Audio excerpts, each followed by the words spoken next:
আসসালামু আলাইকুম। আজকে তোমাদের জন্য নিয়ে এসেছি একটা পারফেক্ট রেড ভেলভেট কেকের রেসিপি, যেটা একবারই অথেন্টিক। তো আশা করি আমার এই রেসিপিটি ট্রাই করলে ইনশাল্লাহ পারফেক্ট হবে আপনাদের এই রেসিপি। তো প্রথমে আমি এখানে 50 গ্রাম বাটার নিয়েছি। দেন বাটারটাকে একটু ভালোভাবে মেল্ট করে নিয়ে এখানে চিনি দিয়ে দেব 50 গ্রাম। তো বিটার দিয়ে করলে তাড়াতাড়ি হবে, এজন্য বিটার দিয়ে পরে মিশাই নেব। দেন এরপর একটা একটা করে ডিম দিয়ে দিব। চিনিটা মেল্ট হয়ে না আসা পর্যন্ত বিটার দিয়ে বিট করে থাকব। এরপর একটা একটা করে ডিম দিয়ে দিব। তো ডিম দিয়ে দেওয়া হয়ে গেলে মাঝে মাঝে স্প্যাচুলা দিয়ে ছড়িয়ে ছিটিয়ে যাওয়া বাটারে সব একসঙ্গে করে দেব আর বিট করে নেব।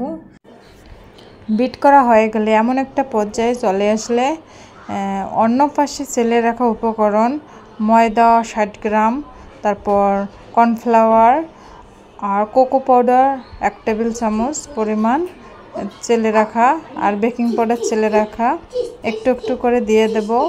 আর অন্য পাশে বাটার মেল্ট করা ছিল সেগুলো একটু একটু করে দিয়ে দিব। আর শুকনো উপকরণগুলো এভাবে মিশাই নেব। এভাবে ভালোভাবে মিশাই নেওয়ার পর শেষে যে বাটার মিক্স ছিল সেটা দিয়ে আরেকটু পরিমাণ রেড কালার দিয়ে ভালোভাবে মিশাই নেব কিছুক্ষণ। আর এই মিশানো হয়ে গেলে এই সময় এমন দেখতে মনে হবে, কিন্তু এটা যখন বেক হয়ে আসবে কেকটা, তখন পারফেক্ট রেড ভেলভেট কালার আসবে। তো এবার একটা 6 ইঞ্চি সাইজের মোল্ড নিয়েছি, আর মোল্ডে আগে থেকে ব্রাশ করা পেপার ছিল। এবার ব্যাটারটা মোল্ডে ঢেলে দেব। মোল্ডে ঢেলে দেওয়ার পর প্রিহিটেড ওভেনে 30 থেকে 35 মিনিট বেক করে নিতে হবে। 30 থেকে 35 মিনিট বেক করে নিলে আমাদের কেকটা পারফেক্টভাবে রেডি হবে। তো